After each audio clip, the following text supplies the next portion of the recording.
पिछले वीडियो में हमने शुरू किया था चैप्टर 4 पर्सनल कंप्यूटर, जिसमें हमने पर्सनल कंप्यूटर के घटक के बारे में देख लिया था। कितने घटक हैं, कौन कौन से हैं, उनकी हमने नंबरिंग कर ली थी। और इस क्रम में हमने देखा था कि कंप्यूटर में मुख्य रूप से 19 घटक के बारे में हमने देखा था। और सबसे पहला घटक, सबसे मोस्ट इम्पॉर्टेंट जो है वो है सिस्टम यूनिट। और हम उसके बाद सिस्टम यूनिट को पढ़ रहे थे। और सिस्टम यूनिट के भी बहुत सारे घटक होते हैं, सिस्टम यूनिट के बहुत सारे भाग होते हैं, जिनमें हमने सिस्टम यूनिट के मुख्य 25 भाग को देखा था। और सिस्टम यूनिट के फ्रंट साइड और सिस्टम यूनिट के बैक साइड पर क्या क्या चीजें होती हैं, क्या क्या सिस्टम होते हैं, उनको हमने देखा था। सिस्टम यूनिट के फ्रंट साइड पर हमें 5 चीजें मिलती हैं और सिस्टम यूनिट के बैक साइड पर हमें 11 चीजें मिलती हैं। अब हम सिस्टम यूनिट के सबसे मोस्ट इम्पॉर्टेंट घटक से शुरू करेंगे, सीपीयू। और ऊपर दिखाए गए सभी लिस्ट को हम डिटेल से पढ़ेंगे। सबसे पहले देखते हैं सीपीयू क्या होता है। सीपीयू के बारे में हमने पहले भी पढ़ लिया है कि सीपीयू होता है processor, central processing unit. Computer द्वारा किया गया सारा कार्य सीपीयू का ही होता है। कंप्यूटर कोई भी कार्य करके देता है तो समझ लो वो कार्य सीपीयू ने ही करके दिया है, सेंट्रल प्रोसेसिंग यूनिट ने ही करके दिया है। इसीलिए कंप्यूटर का दिल और दिमाग सीपीयू को ही कहा जाता है। अब सीपीयू के कई नाम हैं। एक तो इसको सेंट्रल प्रोसेसिंग यूनिट सीपीयू कहा जाता है, और दूसरा इसको प्रोसेसर भी कहा जाता है, और तीसरा चूंकि हमारा जो कंप्यूटर हम यूज करते हैं वो माइक्रो कंप्यूटर होता है, इसीलिए इसको माइक्रो प्रोसेसर भी कहा जाता है। तो सीपीयू को माइक्रो प्रोसेसर भी कहा जाता है। यह एक चिप होता है और जो कंप्यूटर के सभी उपकरणों का नियंत्रण तथा समन्वय करता है। कंप्यूटर का सारा कार्य करता है और कंप्यूटर के सभी उपकरणों पर कंट्रोल करता है। और हमने देखा था सीपीयू के 3 पार्ट्स होते हैं, arithmetic logic unit, control unit, register. Arithmetic logic unit होते हैं अर्थमेटिकल और लॉजिकल कैलकुलेशन के लिए। कंट्रोल यूनिट होता है सभी पार्ट्स पर, सभी उपकरणों पर कंट्रोल के लिए। और रजिस्टर एक प्रकार की मेमोरी होती है जो अपने अंदर टेम्पोररी बेसिस पर सूचनाओं को रख के प्रोसेसिंग का कार्य करता है। सीपीयू को प्रोसेसिंग में हेल्प करता है रजिस्टर। और रजिस्टर किस तरीके के हेल्प करता है, वो अपने अंदर सूचनाओं को रखकर सीपीयू का हेल्प करता है कैलकुलेशन में, गणनाओं में और या प्रोसेसिंग में। तो सीपीयू के बारे में एक छोटा इंट्रोडक्शन बहुत है। इसके पहले हमने सीपीयू के बारे में डिटेल से पढ़ लिया था। अर्थमेटिक लॉजिक यूनिट कैसे होते हैं, सीयू क्या होता है, रजिस्टर क्या होते हैं, इन सब के बारे में हमने पढ़ लिया। और यहाँ पे जितना बता दिया गया उतना ही काफी है। अब आगे बढ़ते हैं मदरबोर्ड। मदरबोर्ड शब्द से ही तात्पर्य है एक ऐसा बोर्ड जो सभी की मदर हो, मीन्स सबसे मुख्य बोर्ड। तो मदरबोर्ड के बारे में हम जानते हैं, मदरबोर्ड किसी कंप्यूटर का मुख्य सर्किट बोर्ड है। अब मदरबोर्ड आप ऐसे समझो, आप एक सिस्टम को जब खोलोगे उसके अंदर जो भी सबसे बड़ा बोर्ड दिखाई दे, जिसमें सारी चीजें आके ज्वाइंट हो, रैम ज्वाइंट हो, सीपीयू ज्वाइंट हो, हार्ड डिस्क ज्वाइंट हो, और बाहरी उपकरण भी उसमें ज्वाइंट होने के लिए उसमें प्रॉपर पोर्ट्स बने हो, तो वैसा जो बोर्ड होता है उसको मदरबोर्ड कहते हैं। और यहाँ पे उसकी डिफिनेशन को देखेंगे। मदरबोर्ड किसी कंप्यूटर का मुख्य सर्किट बोर्ड है। मदरबोर्ड पर ही सीपीयू, रोम, रैम, हार्ड डिस्क, बाहरी इनपुट आउटपुट उपकरण मदरबोर्ड से जुड़े होते हैं। मदरबोर्ड के बाद अब देखते हैं रैम को। रैम क्या होते हैं? कंप्यूटर में सबसे ज़्यादा उपयोग होने वाला यह मेमोरी है। यह अस्थायी वोलेटाइल मेमोरी है, अर्थात विद्युत सप्लाई बंद होते ही डेटा नष्ट हो जाता है। अच्छा, सबसे पहले क्वेश्चन ये आता है कि अगर मेमोरी का काम क्या होता है? नॉर्मली डिफिनीशन से लोग यही कहते हैं, मेमोरी का मतलब होता है जो सूचनाओं को भविष्य के लिए स्टोर करे। पर ऐसी मेमोरी का क्या फायदा जो अस्थायी हो, लाइट जाते ही मेमोरी उसकी खत्म हो जाए, नष्ट हो जाए, डेटा उसका खत्म हो जाए, ऐसे मेमोरी का क्या उपयोग है? तो आप ध्यान से इस चीज को समझ लो। ऐसी मेमोरी जो होती हैं वो डेटा स्टोर करने में तो काम नहीं आती, भविष्य के लिए उसमें डेटा स्टोर नहीं किया जाता, उसमें डेटा स्टोर किया जाता है प्रोसेसिंग के लिए। प्रोसेसिंग के लिए मतलब जब आप कोई कार्य कर रहा होता है कंप्यूटर, उस कार्य को हम कहते हैं कंप्यूटर प्रोसेस कर रहा है। तो टेम्पोररी बेसिस पे कंप्यूटर उस कार्य को कई टुकड़ों में बांट लेता है और उसके जो भी इंफॉर्मेशन है उसको अस्थायी मेमोरी में रख लेता है, और काम करने के बाद जब काम अपना हो जाता है तो उस मेमोरी से उसको रिलीज कर देता है। तो अब आप ये समझो, अगर आपसे पूछेगा कोई कि ये अस्थायी मेमोरी का क्या काम होता है कंप्यूटर में, तो आप कहोगे वो कंप्यूटर के ऑपरेशंस में हेल्प करता है, कंप्यूटर के प्रोसेसिंग में हेल्प करता है, कंप्यूटर के प्रोसेसिंग स्पीड को फास्ट करता है। जब कंप्यूटर वर्किंग है तब उसका यूज होता है। और जो अस्थायी मेमोरी होती है वो तो बस डेटा को स्टोर करने में काम आता है। उसमें आप डेटा स्टोर करो और उसको रख दो, भविष्य में 2, 4, 10, 20 साल के बाद भी उसको आप कंप्यूटर से ज्वाइंट करोगे तो आपकी इंफॉर्मेशन वहां से आपको मिल जाएगी। तो रैम के बारे में पूरा पढ़ लेते हैं। कंप्यूटर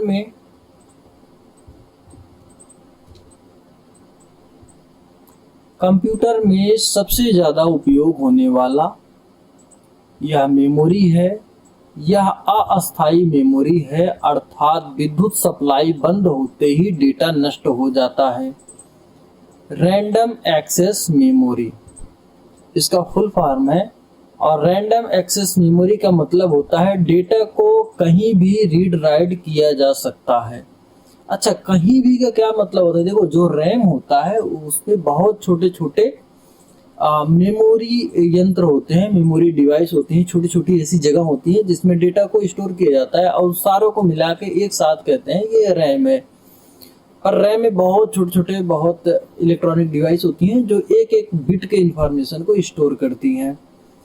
तो जब हम कोई भी, जैसे हमारा रैम अगर 4 GB का है और हमें डेटा स्टोर करना है आधी GB का, तो किसी एक लोकेशन पे आधे GB को हम स्टोर कर देते हैं रैम में ही, और फिर दूसरी कोई डेटा आया तो उसको भी हम कहीं भी स्टोर कर सकते हैं। इसमें कोई क्रमबद्ध होना जरूरी नहीं है कि पहला डेटा जहाँ स्टोर है उसके जस्ट बाद दूसरा डेटा स्टोर होगा। इसलिए इसको रैंडम एक्सेस मेमोरी कहते हैं। इसको कहीं भी स्टोर किया जा सकता है, कहीं से भी एक्सेस किया जा सकता है। रैंडम एक्सेस मेमोरी का मतलब डेटा को कहीं भी रीड मीन्स पढ़ना, राइट मीन्स डेटा को स्टोर करना, तो डेटा को रीड राइट किया जा सकता है। क्रमबद्ध होना आवश्यक नहीं है। रीड राइट का मतलब शायद आपको समझ में आ गया होगा। रीड का मतलब है किसी मेमोरी से डेटा को रीड करना, और राइट का मतलब होता है उस मेमोरी में डेटा को डालना, डेटा को राइट करना। और रैंडम एक्सेस मेमोरी में रीड राइट बहुत ही तीव्र होता है। अच्छा, शुरुआत में जो कंप्यूटर आए थे उसमें रैम ऐसे था 64 MB, बहुत छोटे छोटे रैम होते थे। 64 MB, 128 MB, 256 MB, फिर 512 MB, फिर 1 GB। अच्छा, मैं बहुत छोटा था उस टाइम, मुझे याद है जो कंप्यूटर होते थे उसमें 512 MB के आसपास रैम लगी होती थी। पर आज के डेट में ज़्यादातर कंप्यूटर में 8 GB रैम, 16 GB रैम ऐसे आती है। तो रैम ही समय के हिसाब से इनकी साइज बड़ी हुई। 64 MB शुरुआत में, फिर 128 MB, 256 MB, 512 MB, उसके बाद 1 GB, 2 GB, 4 GB, 8 GB, 16 GB आदि क्षमता में उपलब्ध है। बड़े क्षमता वाले रैम से कंप्यूटर की गति तीव्र होती है और रैम मेटल ऑक्साइड सेमीकंडक्टर से बनी होती है। रैम के बारे में ये दो चीज़ें, इसको भी आप इम्पॉर्टेंट मान के ही चलो और इसको आप लिख लो। बड़े क्षमता वाले रैम से कंप्यूटर की गति तीव्र होती है। होता क्या है, जब हम कोई सॉफ्टवेयर चला रहे होते हैं, किसी सॉफ्टवेयर पे काम कर रहे होते हैं, किसी एप्लीकेशन पे काम कर रहे होते हैं, किसी प्रोग्राम पे कार्य कर रहे होते हैं, तो वो प्रोग्राम पे जैसे ही हम डबल क्लिक करते हैं उसको ओपन करने के लिए, वो तुरंत ही सारा डेटा उठ के रैम में आ जाता है और रैम से ही सारा कार्य क्रियान्वित होता है। रैम और प्रोसेसर के बीच में कम्युनिकेशन होता है। रैम प्रोसेसर को जो चीज़ें चाहिए होती है रैम उसको देता है और रैम और प्रोसेसर को जो भी इंफॉर्मेशन स्टोर करनी होती है, इंटरमीडिएट इंफॉर्मेशन, बीच के सूचनाओं को, वो रैम में स्टोर कर देता है। इस तरीके से कोई भी टास्क मिलता है तो प्रोसेसर जो है रैम की हेल्प से उसको एग्जीक्यूट करता है, क्रियान्वित करता है। अगर रैम छोटा होगा तो आपका सारा एप्लीकेशन रैम पे नहीं आ पाएगा, तो वो टुकड़ों में आएगा। आधी चीज़ें रैम पे आ गई, आधी चीज़ें बची हैं, तो इससे गति स्लो होती है। इसलिए रैम जितना अधिक होगा कंप्यूटर की गति उतनी ही तीव्र होती है। और अगर रैम के संरचना की बात करें तो रैम मेटल ऑक्साइड सेमीकंडक्टर से बनी होती है। आगे बढ़ते हैं और हम देखते हैं रोम को। रोम का फुल फॉर्म होता है read only memory. Read only memory. Computer में दो शब्द आता है। पहला शब्द होता है रीड और दूसरा शब्द होता है राइट। रीड का मतलब होता है किसी चीज़ को पढ़ना और राइट का मतलब होता है उसमें लिखना। देखो, 2-3 एग्जाम्पल से मैं बताता हूँ कंप्यूटर में रीड और राइट का मतलब क्या होता है। आपने सीडी डिस्क देखी होगी या डीवीडी की डिस्क देखी होगी। जब हम सीडी या डीवीडी को सीडी या डीवीडी प्लेयर से ऐड करते हैं तो सीडी डीवीडी प्लेयर क्या करता है, उस डिस्क को रीड करता है। रीड मीन्स उसके अंदर के कंटेंट को पढ़ना या समझना और समझ के आउटपुट के रूप में प्रदर्शित करना। इसके अलावा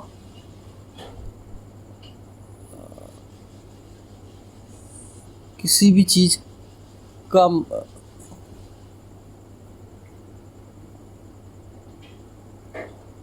इसके अलावा देखो, रीड और राइट का जिक्र फाइल के साथ भी आता है।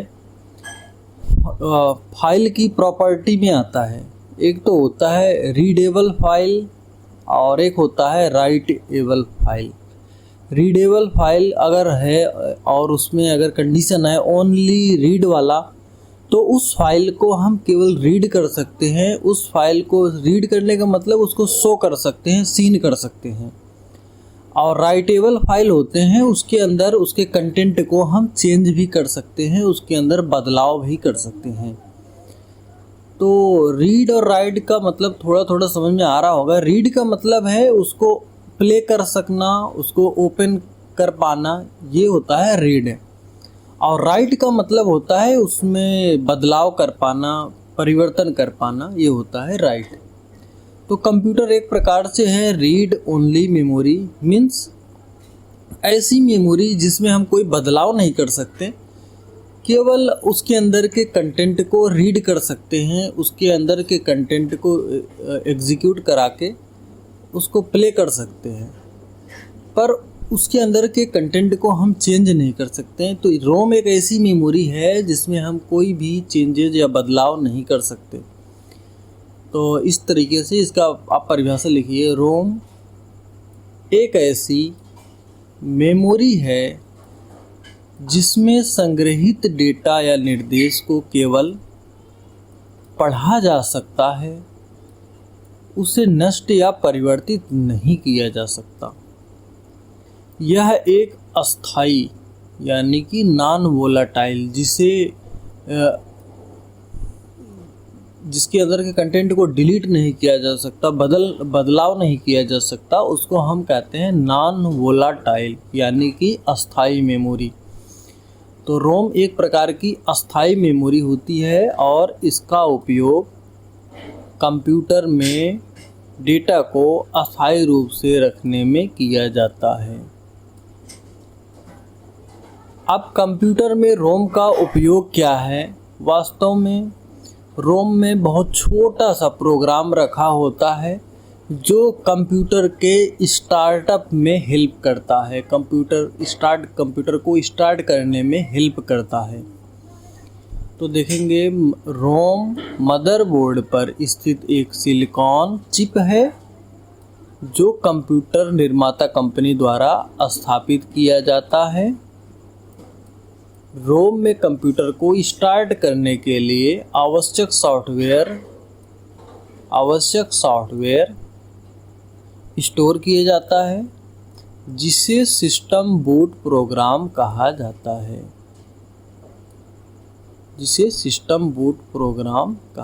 है। इस पेज में रोम के बारे में 2-3 बात याद करने लायक है।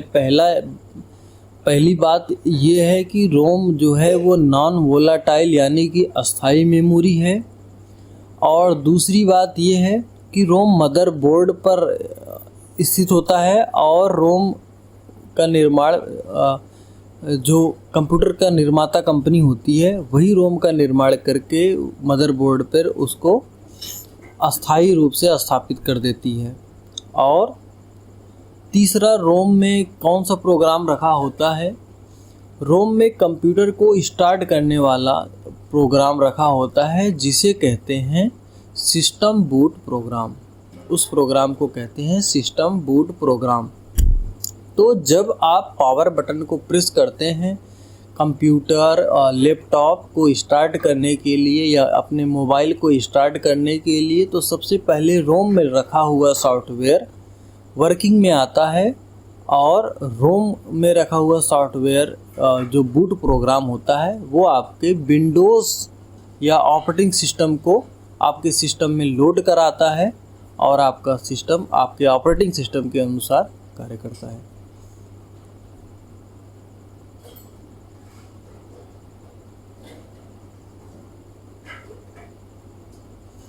इसके बाद है कंप्यूटर को स्विच ऑन करने पर रोम में संग्रहित निर्देश या प्रोग्राम स्वतः ही एग्जीक्यूट हो जाता है। इसे बूटिंग कहा जाता है। रोम में उपस्थित यह अस्थायी program BIOS basic input output system के नाम से जाना जाता है।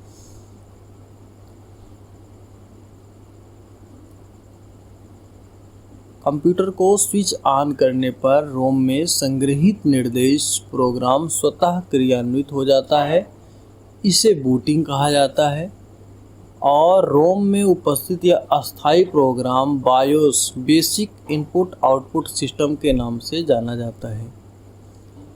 आपका जो ये प्रोग्राम है सिस्टम बूट प्रोग्राम, इसी को बेसिक इनपुट आउटपुट सिस्टम भी कहते हैं। रोम कई प्रकार के होते हैं और इसके प्रकारों को हम आगे आने वाले चैप्टर जो कि है मेमोरी, उसमें हम पढ़ेंगे रोम के अलग अलग प्रकार और उसमें और भी कई सारी बातें। यहाँ पे हमने रोम के बारे में पर्याप्त जानकारी ले ली। अब आगे बढ़ते हैं, देखते हैं मैथ कोप्रोसेसर अपने आप में एक प्रोसेसर है। जैसा कि पहले ही बताया जा चुका है कि प्रोसेसर ही कंप्यूटर का सारा कार्य करता है, सारे प्रोग्राम्स को एग्जीक्यूट कराता है। तो प्रोसेसर का ही मुख्य काम होता है। पर कई बार ऐसे होते हैं जब हमें बहुत जटिल गणनाएं करनी होती है तो उसमें प्रोसेसर जो होता है वो गणनाएं करने में टाइम लगाता है। तो हम एक एक्स्ट्रा प्रोसेसर ऐड कर सकते हैं जिसको कहते हैं मैथ कोप्रोसेसर। ये क्या करेंगी? वैज्ञानिक गणनाएं और जटिल बीजगणितीय कार्यों में ये सहायक होते हैं और ये बहुत ही स्पीड से उस कार्य को क्रियान्वित करते हैं। तो मैथ कोप्रोसेसर एक ऑप्शनल प्रोसेसर होता है आपके पास, आप इसको ऐड कर सकते हैं और बिना इसके भी काम हो सकता है। तो मैथ को प्रोसेसर को लिख लेंगे। इसकी ज़रूरत तब पड़ती है जब वैज्ञानिक गणनाएं या जटिल बीजगणितीय कार्यों में होता है। नए माइक्रो प्रोसेसर में इसे अलग से लगाने की ज़रूरत नहीं पड़ती। पहले तो जो प्रोसेसर थे उसमें ज़्यादा फंक्शनैलिटी नहीं होती थी, तो मैथ को प्रोसेसर को अलग से लगाना पड़ता था। पर आज जो नए ज़माने के कंप्यूटर आ रहे हैं उसमें अलग से लगाने की ज़रूरत नहीं है। वो उसमें जो लगा हुआ है प्रोसेसर वो सारे कार्य करने को सक्षम है। इसके बाद आगे बढ़ते हैं और देखते हैं वीडियो कार्ड क्या होता है। वीडियो कार्ड आपके कंप्यूटर में, मोबाइल में, लैपटॉप में, डेस्कटॉप में वीडियो को प्ले करने का ऑप्शन होता है।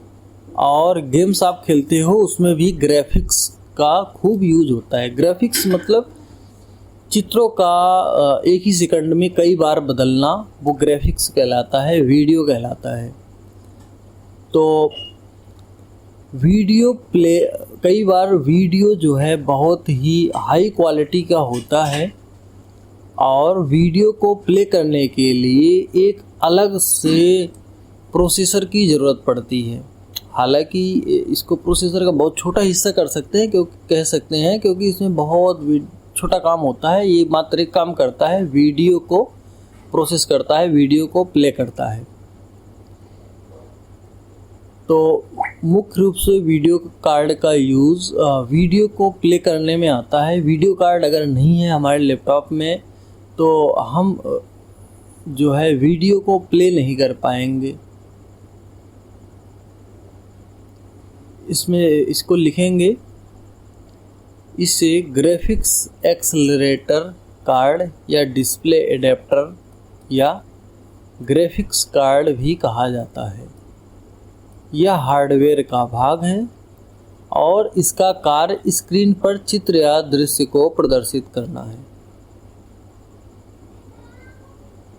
जिस प्रकार से वीडियो कार्ड वीडियो को प्रदर्शित करने के लिए होता है, चित्र को प्रदर्शित करने के लिए होता है, ठीक वैसे ही साउंड कार्ड स्पीकर को एक्टिवेट करता है, स्पीकर को मैनेज करता है और वीडियो कार्ड स्क्रीन को मैनेज करता है।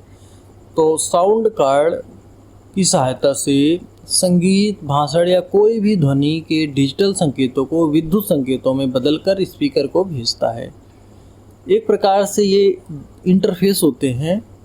वीडियो कार्ड होता है आपके डिस्प्ले को मैनेज करने के लिए और साउंड कार्ड होता है आपके स्पीकर को मैनेज करने के लिए। साउंड कार्ड की सहायता से संगीत, भाषण या कोई भी ध्वनि के डिजिटल संकेतों को विद्युत संकेतों में बदलकर स्पीकर पर भेजता है। ये तो हो गई वीडियो कार्ड और साउंड कार्ड की बात। ये कंप्यूटर के अंदर ही मदरबोर्ड के साथ जुड़ा होता है, वीडियो कार्ड और साउंड कार्ड। हमें इसको अलग से लगाने की ज़रूरत नहीं पड़ती, ये ज़्यादातर कंप्यूटर में लगा होता है। इसके बाद पावर सप्लाई। पावर सप्लाई तो सबसे मोस्ट इम्पॉर्टेंट है, क्योंकि आपने स्टार्टिंग में देखा था कंप्यूटर की परिभाषा, कंप्यूटर एक स्वचालित इलेक्ट्रॉनिक मशीन है। अब इलेक्ट्रॉनिक मशीन है या फिर अगर इलेक्ट्रिकल मशीन भी होता तो उसको पावर की ज़रूरत पड़ती, विद्युत की ज़रूरत पड़ती। तो आपका कोई भी कंप्यूटर हो, कंप्यूटर का कोई भी प्रकार हो, लैपटॉप हो, मोबाइल हो, डेस्कटॉप हो और टैबलेट हो, सबको पावर की ज़रूरत पड़ती है। तो पावर सप्लाई के बारे में देखेंगे। विद्युत आपूर्ति, इसे घरेलू बिजली से 220 वोल्ट एसी सप्लाई दी जाती है। अब वास्तव में होता ऐसे है कि हमारा घरेलू बिजली 220 वोल्टेज के आसपास होता है, एसी होता है, पर कंप्यूटर वर्क करता है 5 वोल्टेज, 12 वोल्टेज या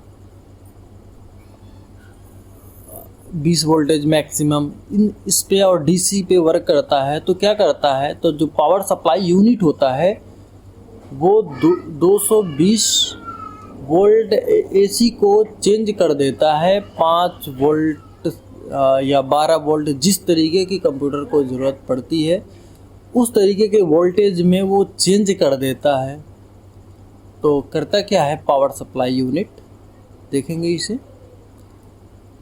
इससे घरेलू बिजली से 220 वोल्ट एसी सप्लाई दी जाती है, जिसे पावर सप्लाई यूनिट ±5 वोल्टेज और 12 वोल्टेज डीसी सप्लाई में बदल देता है। होता क्या है, कंप्यूटर जो है ऐसा नहीं है कि एक ही वोल्टेज पे सारे पार्ट्स उसके एक्टिवेट होते हैं, अलग अलग पार्ट पे अलग अलग वोल्टेज की ज़रूरत पड़ती है। जैसे कंप्यूटर का जो स्क्रीन होता है वो ज़्यादा वोल्टेज की ज़रूरत पड़ती है उसको, और कंप्यूटर के जो छोटे छोटे इलेक्ट्रॉनिक डिवाइसेस हैं उनको थोड़े से कम वोल्टेज की ज़रूरत पड़ती है। तो जो पावर सप्लाई यूनिट होता है कई प्रकार के वोल्टेज को जनरेट करता है। आपका 220 वोल्टेज एसी पावर लेके वो 2-3 प्रकार के वोल्टेज को जनरेट करता है। एक तो 5 वोल्टेज को करता है, 12 वोल्टेज को करता है, ऐसे इस तरीके से अलग अलग वोल्टेज को वो बनाता है। अब देखो ±5 वोल्टेज की ज़रूरत पड़ती है कंप्यूटर के इलेक्ट्रॉनिक घटकों के लिए। इसके अलावा ±12 वोल्टेज की ज़रूरत पड़ती है मोटर, पंखे और उसके मॉनिटर को एक्टिवेट करने के लिए इत्यादि के लिए। इसमें बिजली का एक पंखा भी होता है। अब लैपटॉप में क्या होता है, 12 वोल्टेज की चार्जेबल बैटरी लगी होती है और एक बाह्य चार्जर होता है जो कि आपके 220 वोल्टेज को कन्वर्ट कर देता है 12 वोल्टेज की चार्जेबल में। ये तो हो गई पावर सप्लाई की बात। अब आगे बढ़ते हैं, देखते हैं स्पीकर क्या होता है। अभी तक हमने साउंड कार्ड को पढ़ा था कि साउंड कार्ड जो है वो इलेक्ट्रॉनिक संकेतों को स्पीकर को भेजता है। तो स्पीकर क्या करता है, सिस्टम यूनिट के अंदर या बाहर ध्वनि संकेतों के लिए स्पीकर लगा होता है। इसके लिए कंप्यूटर में साउंड कार्ड का होना जरूरी है। स्पीकर की क्षमता PMO peak music power output में मापी जाती है। तो स्पीकर दो प्रकार की होती है। एक तो सिस्टम के अंदर छोटा स्पीकर लगा होता है और बड़े साउंड के लिए, उच्च गुणवत्ता वाले साउंड के लिए हम बाहर स्पीकर को ऐड करते हैं। सिस्टम यूनिट के अंदर या बाहर ध्वनि संकेतों के लिए स्पीकर लगा होता है। इसके लिए कंप्यूटर में साउंड कार्ड का होना जरूरी है। स्पीकर की क्षमता PMO peak music power output में मापी जाती है। स्पीकर को आपने भली भांति देखा होगा। स्पीकर के बारे में ज़्यादा कुछ बात करने की शायद ज़रूरत नहीं है। मुख्य रूप से आप ये समझ सकते हैं कि कंप्यूटर द्वारा दिए गए बाइनरी संकेतों को स्पीकर उसको प्ले करता है, एक प्रकार से गाना बजाने का काम करता है। और ये एक प्रकार से किस प्रकार का यंत्र है, ये आउटपुट सिस्टम है स्पीकर, क्योंकि स्पीकर के द्वारा हमें कोई चीज़ सुनाई देती है। इसके अलावा स्पीकर जो है विद्युत ऊर्जा को ध्वनि ऊर्जा में परिवर्तित करता है। आगे बढ़ते हैं और देखते हैं हार्ड डिस्क और हार्ड डिस्क ड्राइव को। देखो कंप्यूटर में दो तरीके की बात आती है, जैसे CD है और CD ड्राइव है, वैसे ही DVD है, DVD ड्राइव है। दो शब्द आते हैं, CD drive, DVD drive, hard disk और हार्ड डिस्क ड्राइव, या फ्लॉपी डिस्क ड्राइव। तो फ्लॉपी डिस्क का मतलब होता है वो डिस्क जिसमें कंटेंट भरा होता है, वो मेमोरी। और फ्लॉपी डिस्क ड्राइव का मतलब होता है जो फ्लॉपी डिस्क को प्ले करे। ड्राइव का मतलब होता है एक ड्राइवर, एक सिस्टम जो उस चीज़ को प्ले करता है। जैसे आपने देखा होगा CD पुराने ज़माने में आती थी, CD की कैसेट्स आती थी जिसमें मूवी वगैरह रहता था। तो उसको हम, जो कैसेट होती थी, प्लेट सी होती थी, उसको हम CD कहते थे। और जो उस CD को प्ले करता था उसको CD प्लेयर कहते हैं, पर कंप्यूटर में उसको CD ड्राइव कहेंगे। कंप्यूटर में जो भी CD प्लेयर रहेगा उसको हम कहेंगे CD ड्राइव। ड्राइव मतलब प्लेयर उसका। अब हार्ड डिस्क होता है और हार्ड डिस्क ड्राइव होता है। हालांकि कंप्यूटर जो है हार्ड डिस्क तो अपने आप ड्राइव करता है, उसके लिए कोई अलग से ड्राइवर की जरूरत नहीं पड़ती। इसलिए हार्ड डिस्क ड्राइव एक ही चीज़ को कहा जा सकता है, hard disk drive. Hard disk personal computer का मुख्य घटक है। मुख्य घटक होना भी चाहिए, क्योंकि बिना मेमोरी के कंप्यूटर क्या ही करेगा। तो हार्ड डिस्क कंप्यूटर के अंदर एक लगा ही होता है पहले से ही, जो कि उसके परमानेंट स्टोरेज के लिए होती है। और हार्ड डिस्क जो है आपको पता ही है सहायक मेमोरी या सेकेंडरी मेमोरी के अंतर्गत आती है। यह प्रमुख सहायक या सेकेंडरी स्टोरेज डिवाइस है जो बड़ी क्षमता वाली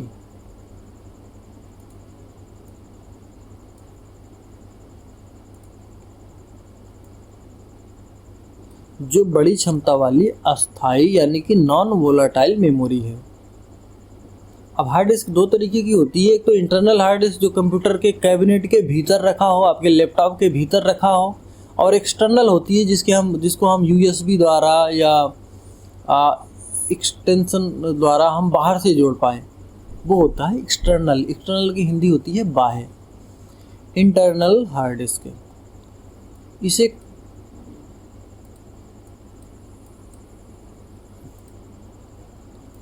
इसे कंप्यूटर कैबिनेट के भीतर रखा जाता है तथा मदरबोर्ड से जोड़ा जाता है। और एक्सटर्नल हार्ड डिस्क में क्या आता है, इसे बाह्य रूप से स्टोरेज क्षमता बढ़ाने के लिए यूएसबी द्वारा जोड़ा जाता है। हार्ड डिस्क को गंदगी रहित डिब्बे में सील बंद किया जाता है जिसे विंचेस्टर डिस्क कहा जाता है और इसकी क्षमता जीबी में मापी जाती है। पहले तो अभी तक कुछ दिन पहले तक तो हार्ड डिस्क जीबी में होती थी, अब तो टीबी में आने लगी है। 1 टीबी, 2 टीबी, 4 टीबी। 1 टीबी का मतलब होता है 1024 जीबी। जीबी का फुल फॉर्म होता है गीगाबाइट और टीबी का फुल फॉर्म होता है टेराबाइट्स।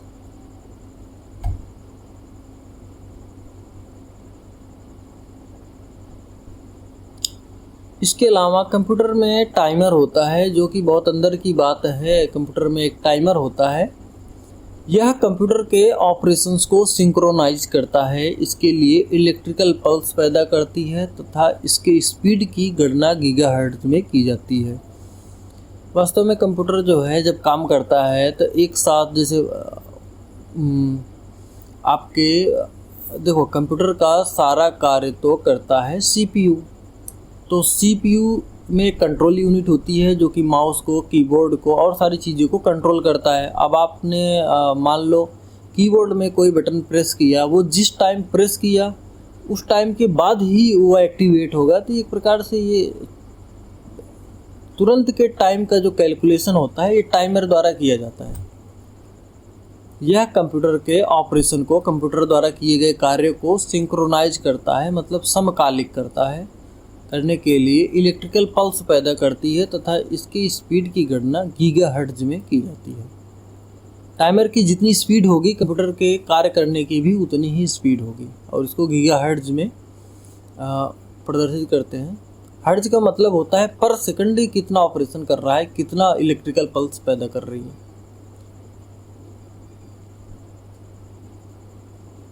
टाइमर के बाद देखते हैं एक्सपेंशन स्लॉट क्या होता है। एक्सपेंशन स्लॉट, आप कभी भी अगर कंप्यूटर को, लैपटॉप को आप अगर खोलते हो तो उसके अंदर आप देख पाते हो कुछ स्लॉट से बने होते हैं। उसमें आप एक्स्ट्रा हार्ड डिस्क को ऐड कर सकते हो, रैम को ऐड कर सकते हो। अलग अलग टाइप की स्लॉट्स बनी होती है। जैसे कंप्यूटर में रैम के लिए पहले तो 4-5 स्लॉट्स बने होते थे, अब तो ज़्यादातर लैपटॉप में 2 ही स्लॉट्स आते हैं, तो वो एक्सपेंशन स्लॉट कहते हैं। देखो एक स्लॉट में एक रैम पहले से लगी हुई है, आपके पास एक स्लॉट और बचा है रैम लगाने के लिए, तो उसको हम कहेंगे वो है एक्सपेंशन स्लॉट। उसमें आप एक्सपेंड कर सकते हो अपने रैम को। ऐसे ही हार्ड डिस्क के लिए भी आपने हार्ड डिस्क को ऐड की है उसमें एक स्लॉट में, और भी अगर उसमें 2-3 स्लॉट बचे हुए हैं तो वो सारे स्लॉट एक्सपेंशन स्लॉट कहलाते हैं। आप उसमें हार्ड डिस्क को ऐड करके अपने कंप्यूटर की मेमोरी को एक्सपेंड कर सकते हैं।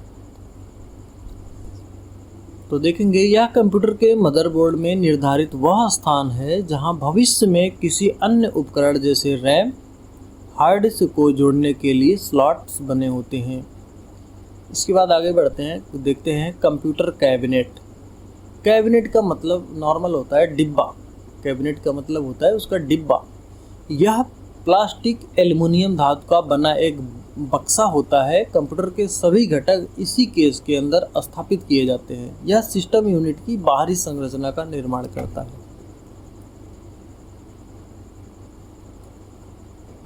बक्सा होता है, कंप्यूटर के सभी घटक इसी केस में स्थापित किए जाते हैं। यह सिस्टम यूनिट के बाहर का संरचना निर्माण करता है। कंप्यूटर कैबिनेट हो गया। इसके बाद आगे बढ़ते हैं, देखते हैं CD DVD ड्राइव। वीडियो लंबा हो रहा है, अब यहाँ से शुरू करेंगे। CD DVD ड्राइव को अगले लेक्चर से हम पढ़ना शुरू करेंगे और आगे इसके सारे पार्ट्स को पढ़ेंगे।